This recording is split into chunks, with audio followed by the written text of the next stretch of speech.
Hello hi అందరికీ.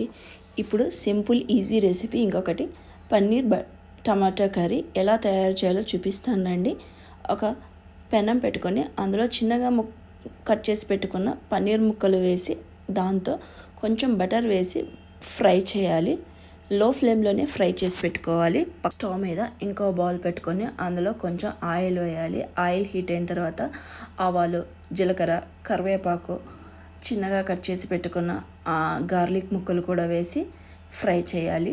Fry అయిన తర్వాత చిన్నగా కట్ చేసి పెట్టుకున్న ఆనియన్ ముక్కలు కూడా వేసి మగ్గనివ్వాలి. మగ్గిన తర్వాత కొంచెం జింజర్ గార్లిక్ పేస్ట్ వేయాలి, అది కూడా మగ్గాలి. మగ్గిన తర్వాత ముందుగా కట్ చేసి పెట్టుకున్న టమోటా ముక్కలు కూడా వేసి మగ్గనిచ్చాలి. ముక్కలను కూడా మగ్గిన తర్వాత కొంచెం కారం పొడి, ధనియా పౌడర్, గరం మసాలా, పసుపు, టేస్ట్కి తగ్గట్టు సాల్టు, జీరా పౌడర్ కూడా వేయాలి. అలాగే దాని తర్వాత ముందుగా ఫ్రై చేసి పెట్టుకున్నాం కదా పన్నీర్ ముక్కలు కూడా వేసి బాగా మిక్స్ చేయాలి. అందులోనే ఒక కప్ వాటర్ కూడా వేసి బాయిల్ అవ్వాలి.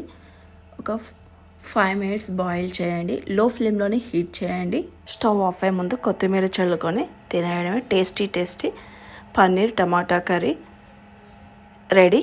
ఇది చాలా బాగుంటుంది. చపాతీలో కానీ రైస్లో కూడా బాగుంటుంది. వీడియో నచ్చినట్లయితే లైక్ అండ్ సబ్స్క్రైబ్ చేసుకోండి. మీరేం తిన్నారో కమెంట్ చేయండి. Bye friends. ఇలాగే సపోర్ట్ చేయండి.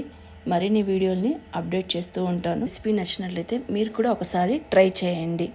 బాయ్ అండి అందరికీ. బాయ్.